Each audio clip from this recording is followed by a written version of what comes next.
again, depending where you are. So again, on behalf of our three cybers, welcome back to our inaugural conference on innovations to tackle global sustainability challenges. Again, it's my great honor to serve as the program chair. As you have seen from these slides, this morning we already covered a panel on organizational sustainability initiatives between multinationals and entrepreneurs. We just had our keynote speech on building inclusive supply chain. And I know you are excited about our current kind of like interdisciplinary discussion on corporate social environmental innovation. But I want to remind you that tomorrow we also have 3 panels, one on the discussion among developed and emerging market multinationals. We also have a second keynote speech tomorrow talking about policy implications for corporate social sustainability practices. And last but not least, we also have a practitioner panel so that we can listen to what firms are actually doing and how we scholars can help them. All right, so I'm going to give the floor to the chair of this panel, Bob. Bob, please take it over. All right, thank you very much, Stephanie. My name is Bob Orttung, and I'm a research professor of international affairs at George Washington University, and also the director of research for Sustainable GW. You can see my background's a little unusual. I'm coming to you from Juneau, Alaska, where I'm doing research on the cruise ship tourism industry, something that doesn't currently exist right now here, and also looking at the impact of COVID-19 on the Alaska economy. But let's jump right into our panel on corporate, social, and environmental innovation. So I'll quickly introduce each of our panelists and then pose the first question to them. So I'll just go in alphabetical order. Louis Ballesteros is an assistant professor at the George Washington University School of Business and co-director of GLOBES, the Global Scope Research Lab, a platform for multidisciplinary collaboration among scholars, business managers, and policymakers to generate science-based evidence on the drivers and consequences of the uncertainty shocks and systemic risks associated with business strategy. He holds a PhD in Applied Economics and Management from Wharton and degrees from MIT and ITAM. And before joining the academy, he worked with financial derivatives for 2 banks and with policy instruments to finance catastrophic risk for 2 multilateral agencies. And importantly, he is on the review boards of the Academy Management Journal and the Strategic Management Journal. The next speaker is Tom Marsik. He's the chief scientist at the National Renewable Energy Laboratory's Cold Climate Housing Research Center in Fairbanks, Alaska. And he's also has a joint position with the University of Alaska Fairbanks, where he serves as an associate professor of sustainable energy for the UAF Bristol Bay campus and Alaska Center for Energy and Power. He is very passionate about research and education in the areas of energy and sustainability and utilizes the synergies of his joint position to benefit people in Alaska and beyond. Our next speaker will be John McIntyre. He's the founding executive director of the Georgia Tech CIBER, a National Center of Excellence, and professor of management, strategy, and innovation in the Scheller College of Business with a courtesy appointment in international relations in Georgia Tech's Sam Nunn School of International Affairs. And he's published over 120 articles and books in various trade journals. And then finally, Astrid Ogilvie is a senior research fellow at the Institute of Arctic and Alpine Research at the University of Colorado Boulder, and also a senior scientist at the Stephenson Arctic Institute in Akureyri, Iceland. Her research focuses on the interface of social sciences, humanities, and the natural sciences, and long-term human ecodynamics and climate change. So it's quite a good panel, a wide range of expertise. So let's jump right into the first question, which is, and I ask each of the panelists to answer those questions in 3 minutes. What topics are you recently working on, and why are you excited about these topics? So maybe I'll just go in the same order that I introduced the panelists, starting with Louis. Sure. Thank you, Bob, and the organizing team for the invitation. And it's just such a great pleasure to be in a panel with Astrid, John, and Tom.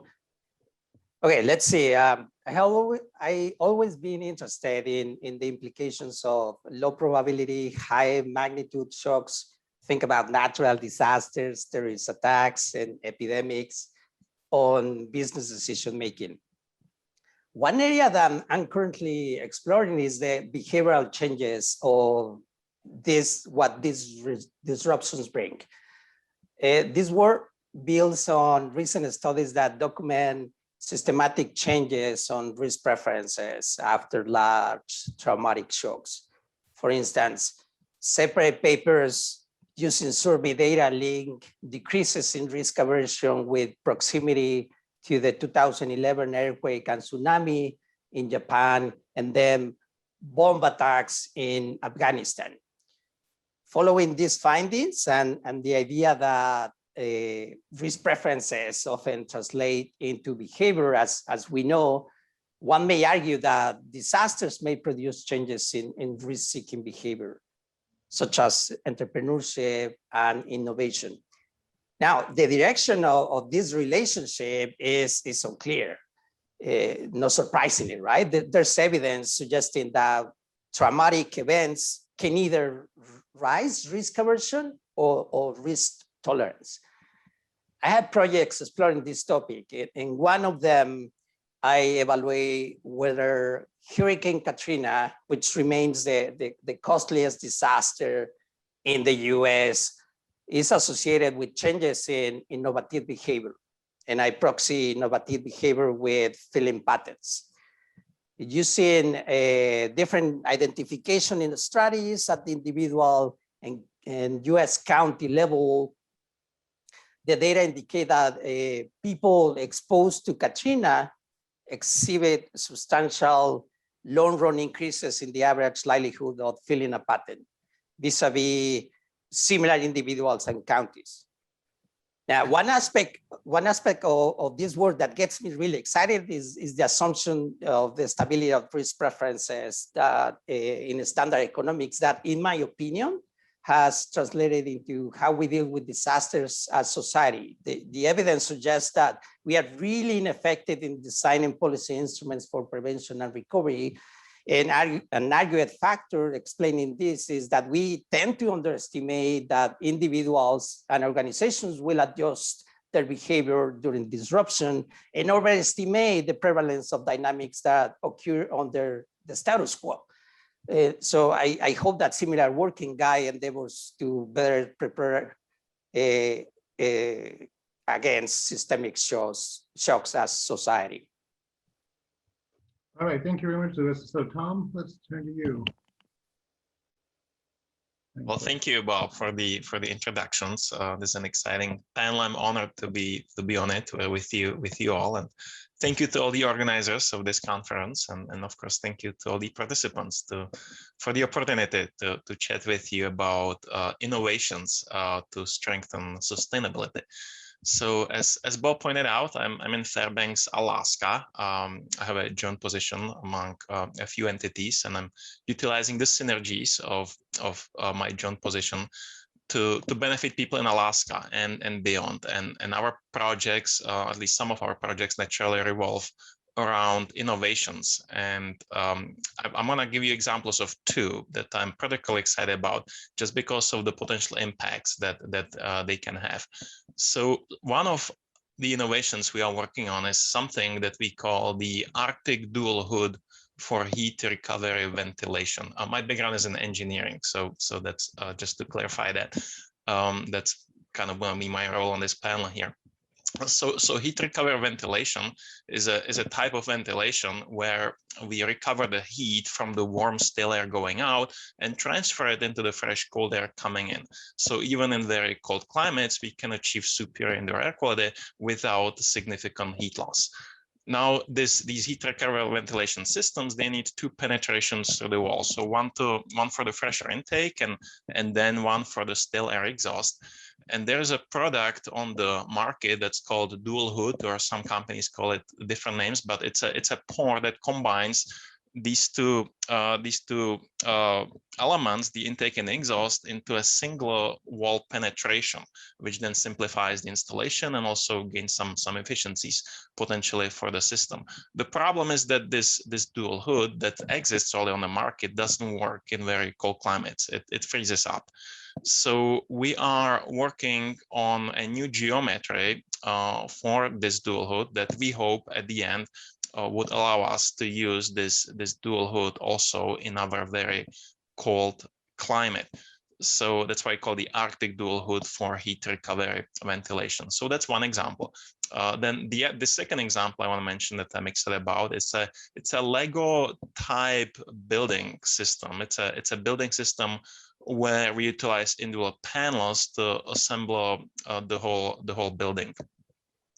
And we originally called it the new igloo. We recently changed the name. We call it adaptable, and that this is to reflect the flexibility of the system. Kind of the idea is that you will be able to order a home, and it's going to arrive. The panels are going to be flat packed, and you will be able to assemble them without having to hire skilled labor. You'll be able to assemble them into the actual building. And then, you know, if your family grows, say, and in a bigger building, you order more panels, and then you rebuild it kind of like a Lego into a bigger building. Or if your community needs to relocate due to climate change, which is what one community in Alaska is doing right now, the idea is that you'll be able to pack up your building and take it with you to the new location, and then reassemble it in the new location. And this adaptable system utilizes vacuum insulated panels. So with relatively thin panels, we can still achieve very high insulating values for that. So these were two examples of innovations we are working on, again, that I'm excited about because of the potential impact of them. Thank you very much, Tom. And those are, you're working in collaboration with some multinational corporations who could use those innovations all around the world, and particularly in southern areas. We can talk about that. Okay, John. I'll get into that later. Yeah. Okay. Yeah. Perfect.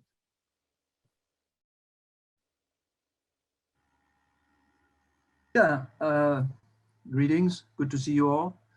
I hope you're enjoying your northern locations. It's a little warmer where I am.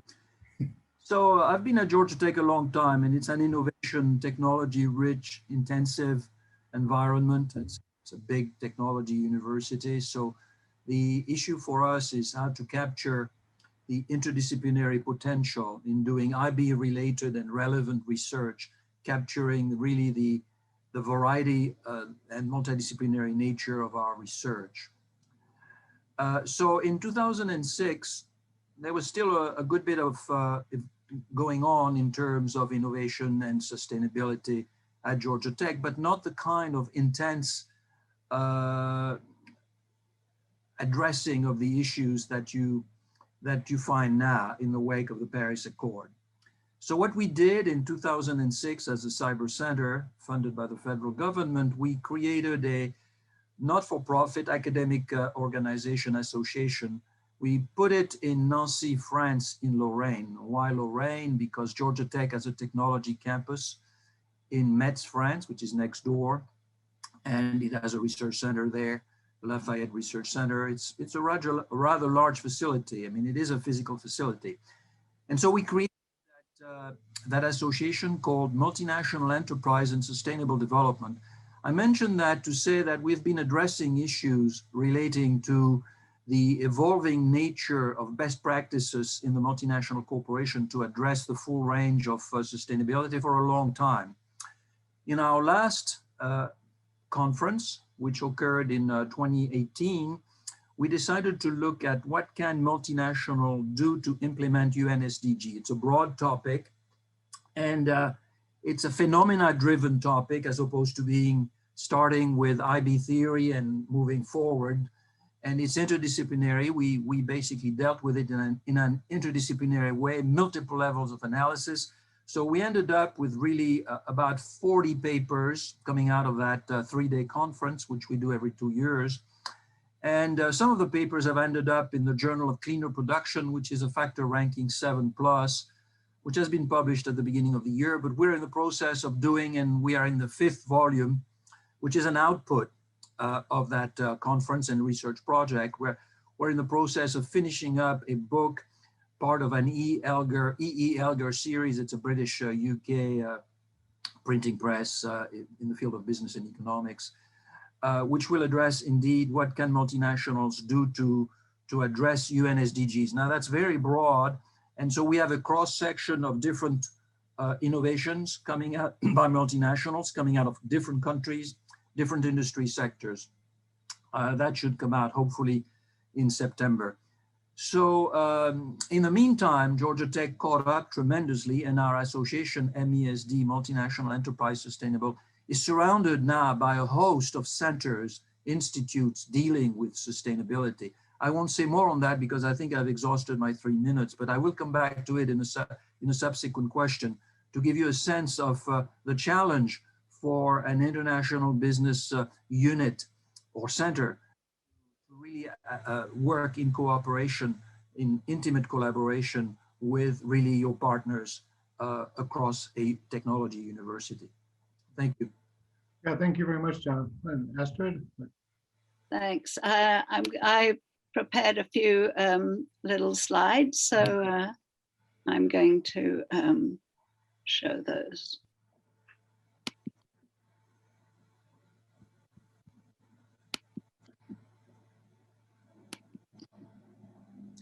So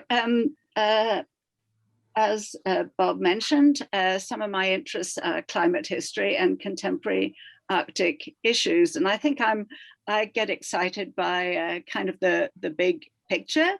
And I'd like to tell you a little bit about one project I've had,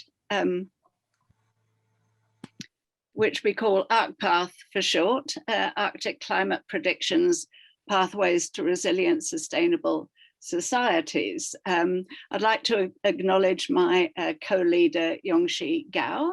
I'd like to point out our logo here, which I hope encapsulates some of the things we're interested in. Sea ice, the human dimension, and we have a big focus on both the biology of and so on, what's happening with regard to whale migrations, but also we have a big focus on whale watching tourism, particularly in Iceland. This is a so-called Nordic Center of Excellence. It's funded by Nordforsk, so it's a Scandinavian funding body, and this is located partly in the Nansen Center for Environmental Research in Bergen, where Yongxi is, and in the Stephenson Arctic Institute in Iceland, where I am located. So wicked problems require a wicked bunch of people, and just to show you that there are a lot of different people with a lot of different types of expertise. So we have in this project very multidisciplinary, interdisciplinary. We have historians, anthropologists, climatologists, economists, biologists, if I didn't say that, and here we are in Reykjavik. So just to give you an idea, the context of the project is, of course, all the dramatic changes happening in the Arctic, in environmental, social, and economic spheres in recent times. And as I said, I really like to look at the big picture. I like to think of myself a little bit as a sort of a research facilitator. I love to bring people together to look at these different issues. And then just to mention the project that I have with Bob, where Bob is the PI, which is focused on cruise ship tourism. And when we wrote the proposal, of course, we were very much focused on all the problems of cruise ship tourism. And now we're more focused on what's happening with the lack of it with the pandemic, but all the different ramifications. Here's the gang, or some of them, just to show you. And these are our research locations in Nome, Juneau, Arkadady in Iceland, and Visby in Sweden. And I'm going to stop now because my next slides are for the next part. All right, thank you very much, Astrid. So thank you all for those responses. And so I just want to remind the audience that if we will save a few minutes for questions at the end of the hour. And so please put your questions in the chat and we'll get to them at the end. So next round of questions. The question is, what are the most important challenges in conducting scholarly research on these areas where you're focused? And what are your recommendations to overcome such challenges? So let's start again with Lewis. What do you see as the main challenges? Sure. When we are talking about a serious empirical evaluation in this area, the binding constraint will always be defined by data. Again, not surprising to anyone here. And this is particularly important to understand the causal mechanism underlying what we observe in the result tables. And I'm speaking especially to the strategy management and organizational scholars in the audience, obviously, that I'm trying to represent somehow in this panel.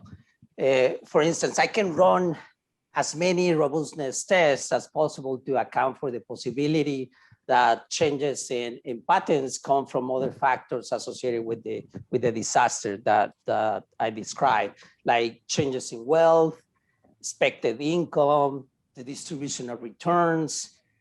Although all signs point to changes in the willingness to take risk, I cannot make that attribution because I never observe preferences, obviously. Additionally, causal inference of the effect distribution of exogenous shocks is not trivial. Damage is not circumscribed by administrative units like a zip code, but if one can come out with a relatively efficient identification variable that accounts for the magnitude of the shock, a natural disaster, for instance, and how this varies across geographies, there are promising quasi-experimental designs that one can implement. Let me give you an example. I have a study that analyzes the comparative efficiency of multinational enterprises in recovery from all large disasters that affected the world in the last 20 years. Now, think about this. This implies to answer the question of what would have happened with, for instance, Japan's economic development in the years after its 2011 disaster, if the country didn't receive a certain portion of aid from multinational enterprises. How do you measure that? A traditional matching method, if you think about that, like coarse exact matching, you will never find a single case that produces an unbiased prediction. Differences in differences, they make a strong assumption. This technique makes strong assumptions about post-shock unobserved heterogeneity. What we did in this case is literally Frankensteinized control cases with a combination of countries that were affected by disasters, whose different pieces, social characteristics, demographic characteristics, economic characteristics, were statistically similar together to treatment countries. So this allows us to replicate and match the trajectory of the pre-shock of the Human Development Index that we use as a proxy of economic development. Observe a drop in this variable after the disaster as other articles, and then observe at different recovery paths of growth rate of the Human Development Index. And then we come out with the conclusion that multinational enterprises actually were more efficient than other entities to help countries recover from disasters. Thank you very much, Luis. So Tom? Yeah, thank you for that question. So aside from obviously the technical challenges associated with the specific projects, I think kind of an overarching challenge when we are dealing with projects in the north is kind of the relatively small market. So if we are working on projects including innovations that purely just benefit the north but not other climates, then the market is relatively small, and it's more difficult to attract funding, because often the funders are asking about the impact. So they want to see things like, so how many BTUs is your invention gonna save for the world? And again, if only we are focused on north only, then it's becoming more difficult to convince these funders. We should still push for that, because from the energy equity perspective, we certainly want these solutions for the north. But at the same time, if we can show that these innovations for the north are going to have a broader impact, then that they're going to benefit other climates also, then we are in a much better position to attract the funding. Alde talked about briefly about two projects we have going on. That was the Arctic dual hood for heat recovery ventilation, and then the adaptable, that Lego type building system. But I want to highlight one more project that kind of demonstrates how we can show the broader impact. So it's a project that we call active vacuum insulation systems. We are excited about vacuum insulation in the north because we need high insulating levels, obviously. And it's a little difficult to achieve with conventional materials if we want to stay within some practical limits for the thickness of the walls and other components of the building envelope. So we're excited about a vacuum insulation. And I briefly mentioned the vacuum insulated panels before. A vacuum insulated panels is a panel that has basically a core material that has pores in it, and that's evacuated, and then it's sealed in an impermeable membrane that holds the vacuum in there. And they were originally developed for things like refrigerators, where we don't necessarily look at super long service life for that. But now they are trying to make it into the construction industry, these vacuum insulated panels, to serve as insulation for buildings, where we are looking at the need for a much longer service life. And so one of the challenges is that these vacuum insulated panels, they lose vacuum over time, which is obviously a big problem if you use it for buildings. So that's why we are looking at what we call active vacuum insulation system, where the idea is there will be this vacuum insulation system with a vacuum pump connected to it, and the vacuum pump engages every so often to maintain the vacuum. And it makes sense that we are pioneering this in the north, because that's where the need is. But also with these types of innovations, it can then happen that if they are successful, and it's a big if, but if they are successful and they gain some economies of scale, then they become feasible also in other climates, because all climates need some level of insulation, not necessarily the levels we use here in the north, but they still need some levels of insulation. And so again, it's not unreasonable to think that these innovations will then reach the other markets, and then I think that would be kind of the recommendation that Bob was asking about, would be to frame to the funders that really looking at the overall impact, to frame it in this way, to show them the potential impact to the globe. So again, with this example, I was trying to demonstrate that if we can show that we basically can serve as the guinea pigs in the north for these inventions, where we are pioneering solutions that make sense to pioneer in very cold climates like insulation, and that can then benefit the whole globe, then we are in a much better position to be successful with those projects. So I'm gonna stop here. Thank you. Thank you very much, Tom. John, let's move into your. Yes, so I'll answer the question in terms of the challenges that I see from a university standpoint. micro and macro, and then I'll try and come up with some recommendations, again, from a university perspective. So obviously the first challenge, and I think this was alluded to by others, is funding. Where should you seek funding? Corporate support? Does it come with strings? Foundations? Better. Competitive government funding?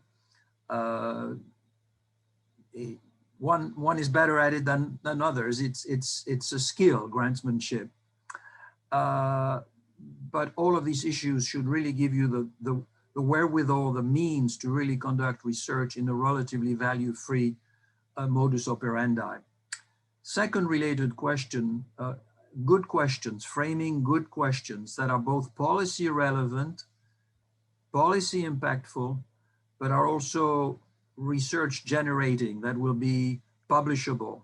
The two are not necessarily coterminous. They're not necessarily the same thing. Sometimes they are, sometimes they are not. That relates, of course, to the issue of funding. Increasingly, data analytics are becoming a very important part of the business curriculum. I think making use of techniques of data analytics to address some of the questions, particularly in my case, multinational enterprise, very much like Louise. Then a related question is database, data. If you're looking at the behavior of multinational enterprise relating to UN SDGs or sustainability writ large, you have to wonder about the reliability of the data, the kind of access you should really get to do objective, reliable research. Then, of course, multidisciplinary, and I was particularly taken by what Astrid said. She's a facilitator. She assembles teams to address wicked problems. I think that's how I ended my doctoral dissertation in 1982, the wicked problems of yesteryear that are with us still today, 40 years later, or nearly. So multidisciplinarity is not easy. We're all, at least in the world of universities, we're all siloed in disciplines that have their own associations and in units. So that's been a little easier for me somewhat at Georgia Tech, which is an engineering university where you can reach across, but typically it's not the case. You all know the problems of academic bureaucracy and the boundaries that surround some units. And then, of course, there are some macro challenges. I've been working my way through the recently released UK government study on the challenges on the road to Glasgow summit in June coming up, the G7 summit, which really reviews where we are in terms of really decrease in temperature. And many of you are doing research in the Arctic, so you should be extremely sensitive to that. It's really overwhelming if you see how far we are from the goals that have been posited 10 years, 20 years, or some years ago. That might be discouraging the future generations in terms of getting into related fields. Then recommendations, challenges from the standpoint of a university. I would say provosts and the like and deans of larger schools should provide incentives for scholars who go into multidisciplinary research. And that's not obvious.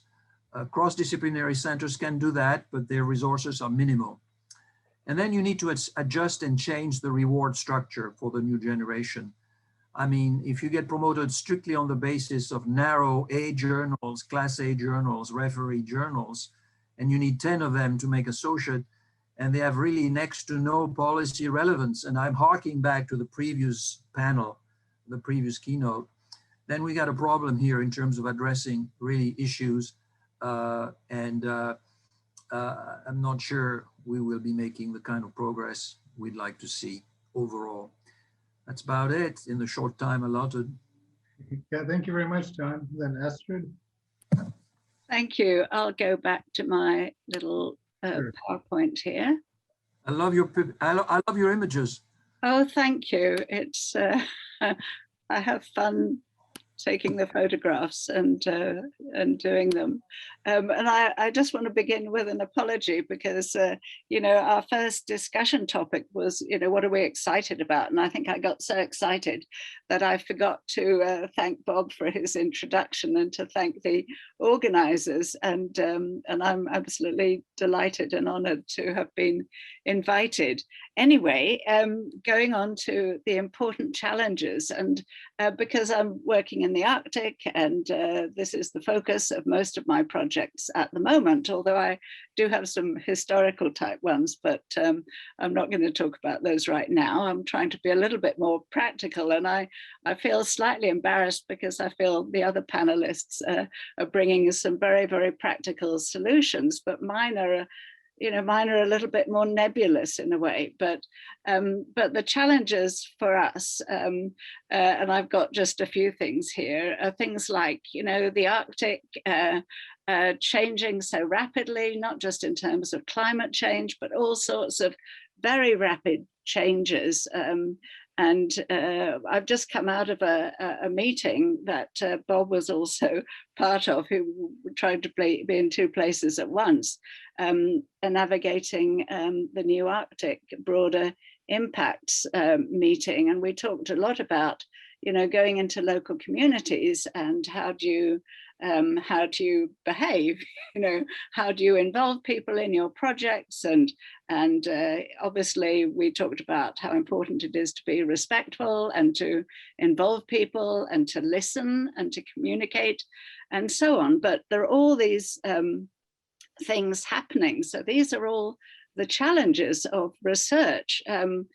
And as I say, the Arctic is no longer a place of isolation. So local and global are very much linked, and thinking a little bit about the global focus of our meeting and panel today.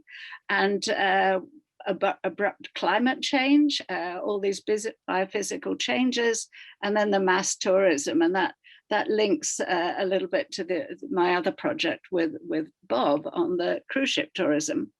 And in some of the places I work, like in Iceland, there are opportunities for mass tourism, and never mind the pandemic, but this can be a bit of a mixed blessing for a lot of these communities. It provides revenue, but it also brings a lot of other problems. And going a little bit further down to one of the other things on my list, particularly in one of the areas or little towns that we work in Iceland called Húsavík. You may have seen the fuss about the Eurovision Song Contest, as in so the song Húsavík became quite famous. But this bills itself as the whale watching capital of the world. But we have all these other things going on with oil and gas exploration, and what impacts does that have on cetacean behavior? It's a marvelous area. We have blue whales coming in, particularly in June, and they're being monitored. And are they moving further north because of warming ocean temperatures? And anyway, you know, all these things, they require the consideration of numerous complex developments, not just with regard to climate change and how to overcome the challenges. A big difficulty that, well, I won't say difficulty, challenge that I have with a lot of my projects, because I really like to work with, or to be a bit of a bridge between the natural and social sciences. And so a bit of a challenge has been talking, you know, communicating between our natural scientists who are looking at global change and Arctic change and sea ice changes, and all the people who are more in the social sciences. And, you know, in this project, we're looking at, you know, fisheries governance systems and marine changes, as well as a very specific focus on how is climate and sea ice going to change in the future. But how to overcome them? Well, I would say communication is all. So let me stop sharing there. Okay, thank you very much, Astrid. That's great. It's good to think about the big picture and then try and find practical solutions that can fit into that bigger picture. Yeah. So we have about 20 minutes left, and I have another question about multidisciplinary collaboration, and do you see areas where we can work in there? But we do have a number of questions in the chat, and I encourage audience members to put more questions in the chat. So Louis, I don't know if you've been following the chat questions, but maybe at this point it makes sense to try and answer some of those questions. And if that's okay, I can pose them to you. The first question that focused toward you is, what type of data do you use in your research? I wonder if you could answer that one quickly, and then there's another one. So why don't we start with that one? Yeah, so we collected data for 4 years on responses to shocks, natural disasters, terrorist attacks, epidemics. And this was basically responses post on mass media. And what we did is we implemented an automated process to collect these responses. And then we used natural language processing to code the data into databases that we could analyze. And then we matched this data, or we merged this data with large databases, so at the organizational level, and then country level variables from the World Development Indicators. So basically, it's a combination of self-produced databases and publicly available databases. And for new projects, I have been basically producing the data, right? I have been working on a similar strategy to collect data on responses from employees and external stakeholders to the actions by business organizations. And then for the article that I mentioned, I should have started with that, right? On the impacts of Hurricane Katrina, we basically have been collecting data on patent filings. These are publicly available, but it entails a lot of work in terms of coding the data, matching the data, merging the data, and connecting that with the impact of Katrina. Okay, so that's maybe John, I'll ask you another question that's in the chat, which I think you were already commenting on. Is there an ability to collaborate on the impact of healthcare MNEs, corporations, not hospitals, to address the UN Sustainable Development Goals? Yes, several of the UN Sustainable Development Goals address health in general. And if you dig into some of the UN SDGs, you'll find metrics which allow you to compare the performance of countries. It would be great to have a collaboration. I don't know who you are, Anne, or maybe I do know you, to really do a project that can make a dent in addressing some of these issues in a time-bound way, given reasonable amounts of funding for it. We have a number of health systems specialized units at Georgia Tech in the context of my own university, where we could probably get some intellectual and research support coming from. And I think you probably at your own university. We do not have a medical school, but we have an extensive bioengineering, biomedical science set of units. So I would say yes. Easily enough. It has to be phrased, framed, and designed and operationalized in a policy impactful way and in a publishable way. After all, we are in the academic world. Mm-hmm. Okay, thank you. And then, so Tom and Astrid, let me turn to you. Like me, neither of you is really would consider yourself an expert in international business, and perhaps not necessarily familiar with all the literature on that topic. But so let me ask you, go back to the question we had originally posed, which is, do you see areas for multidisciplinary collaboration on these issues? And to the extent that you could speak, to how you would incorporate IB literature, or what kinds of questions you might like to have answers to from, someone who studies international business. what would you like to know from an expert on international business that would be important to the kind of work that you're doing right now, whether in engineering or sort of the broader climate change adaptation? So Tom, let me start with you. So, just sort of general question about multidisciplinary collaboration as we had originally posed for, and then, what would you like to learn from international business experts? Thanks, Bob. Should I go into the 4 minutes of the general question and then add the literature question to it, or? Sure. If you do the 4 minutes in 2 minutes, if you can, then. So sorry to make you think on your feet a little bit, but yes, that would be fine. Okay, yeah. So I'll start with the original question, then I'll get to the journal. So the original question was areas for multidisciplinary collaboration and including business and then what would be the potential research questions. So I'll start with the international part of the question, just to kind of add a little bit to what I was talking about before. I'll get back to the example about the Arctic dual hood for heat recovery ventilation invention. We are working with Panasonic on this, which is a multinational corporation dealing with ventilation solutions, among many other things.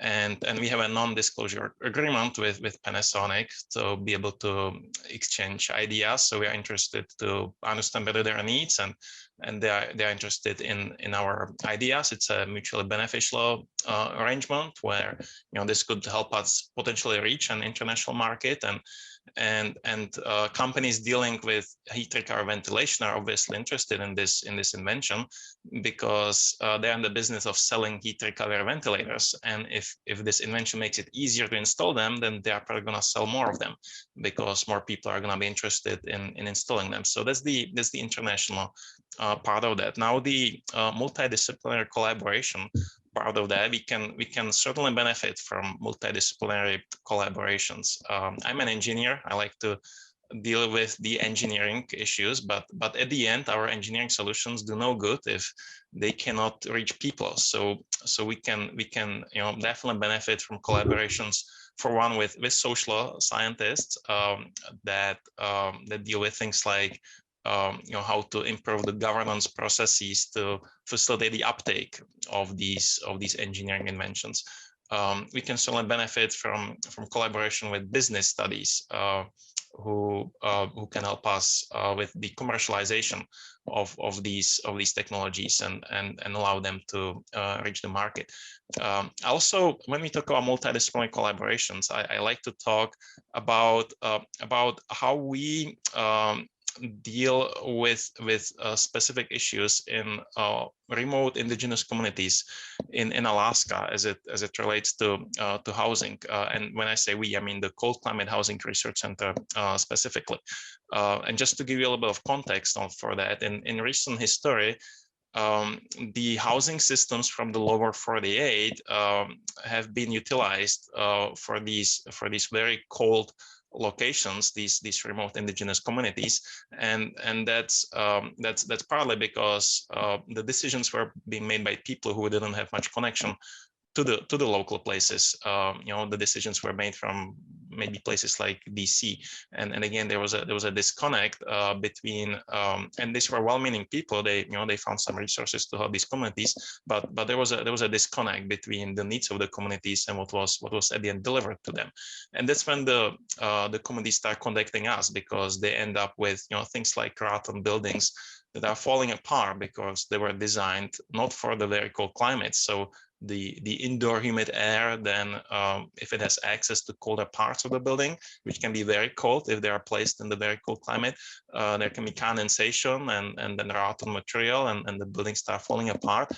And that's when they start contacting us at the Cold Climate Housing Research Center to seek our help to design buildings that are appropriate for the climate and for their needs. And these projects typically start with a design charrette where we go to the communities and we sit down at the table and we try to understand the needs, and also we get input based on their knowledge. So they have lived in the locations for thousands of years in a sustainable way. We have a lot to learn from this indigenous wisdom.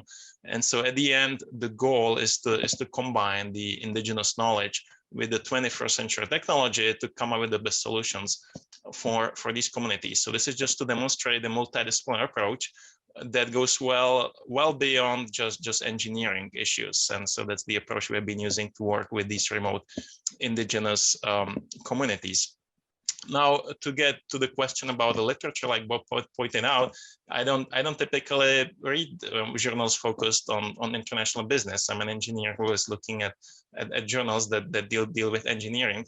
But sometimes I look at journals that have a broader scope. Like MDPI Energies, for example, is a journal that's focused on energy, field of my interest, but not necessarily engineering. So that's to answer the question to what kind of journals I would be looking at.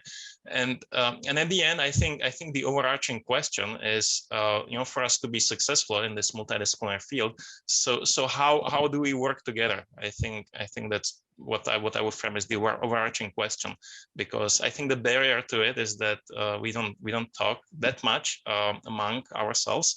Like John pointed out, we are kind of tend to be siloed, and I think that's the barrier, and I think that's why we need conferences like this too, to bring us all together to talk. So I'm excited to be part of that and be on the panel with these amazing people from other fields. So thank you for the opportunity. Yeah, thank you, Tom. And then Astrid, I'll turn it over to you.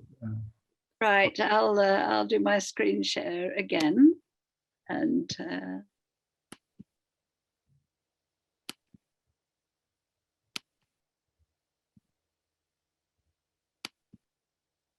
so, yeah, I think multidisciplinary collaboration, as I said, that's what I like to do. And I've got a long list of things here, and actually all these different fields are involved in this particular project I've mentioned, the ARCPATH project, ARCPATH, the acronym for short. And I think, well, it sounds a little bit arrogant, or I don't mean it to come out to be arrogant, but I often say I'm interested in everything. So I kind of like to bring people together from different disciplines to work on these wicked or other problems, and that's what we are doing in this particular project, and to some extent also with the project I'm involved in with Bob. So research questions and barriers. So for the ARCPATH project, it's how to analyze all these complex socio-ecological interactions between climate and global change, together with things like cetacean distribution and ecology. And as I said, we have a big focus on marine tourism. And so kind of tying all that in with whale watching tourism, the increased marine traffic, and of course the opening up of northern sea routes and waters as sea ice diminishes. And for the project with Bob, ACT for short, we're looking at social, ecological, economic impacts on cruise line tourism and the lack of it. So all our research questions involve this basic question. Now, to go back to the question about literature and business collaboration and so on, I have to say that's not something that we have been so much involved in. So I feel I'm learning a lot already from this meeting and panel.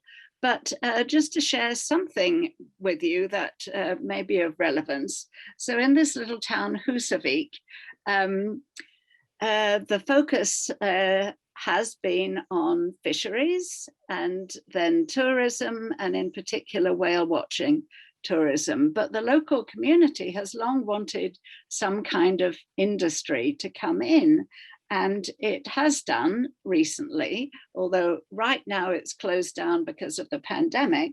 But there's a silicon factory that was established just a very few years ago. And of course, people thinking about environmental issues, which tend to be people in our project, are very concerned about the effects on whale watching and the whales, because will mean more ocean traffic, more traffic around. And then there's this also continuing oil and gas exploration, and others talk about kelp harvesting and all sorts of things. And here we have a difficulty and a challenge, because one thing is that the town is very divided in that some people really supported this new industry and some didn't. And there are all these ramifications, like arguments where for more jobs for local people. Well, it turned out that the jobs go to not local people, but to people who tend to be brought in. And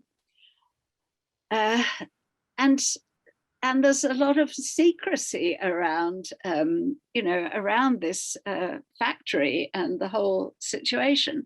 So how do we talk to the people involved? Obviously, we have local colleagues who are able to do that, but it's very difficult. So this is a challenge. And then thinking about Indigenous communities, again, a challenge, but we've been hearing some good and hopeful things, particularly from Tom. So I think I'll leave it there. Thank you. Perfect, Astrid. Thank you very much. So we just have a few minutes left, and I'd like to pose one last question. And this may be, I'll start with Lewis, but anybody would, and just want a quick answer.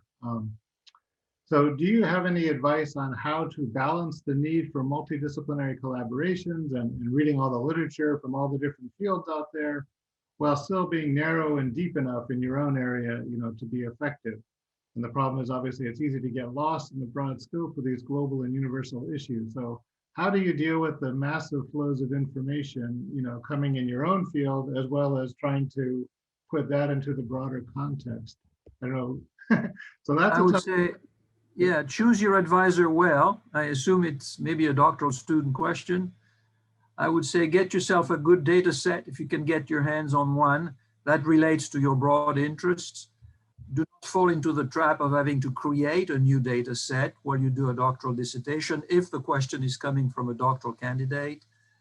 I would say let the data set, which should be fairly reliable, guide you in terms of what's doable. Don't be overly ambitious, and rely on the general broad literature to throw light on a narrow little penny-sized question. That's the recipe, but reality may be quite diverse. I wanted to give you an example, we don't have time, of multidisciplinarity, because since I created MESD, Multinational Enterprise Sustainable Development, in 2006, we have had at least 7 to 8 initiatives, programs, and centers dealing with sustainability, corporate social responsibility, innovation, and the like at Georgia Tech that are multidisciplinary. But there is no time for that. I'll be glad to answer questions. It's kind of a bit of a paradigm, I would say, but that's my answer. Thank you. Thank you very much, John. I don't know, Lewis, did you have any thoughts on this broader question, or? I have some thoughts. Yeah, Astrid, please go ahead. I think part of the key is to not to try to do everything. Stick to your own discipline and involve colleagues that have expertise in the different disciplines.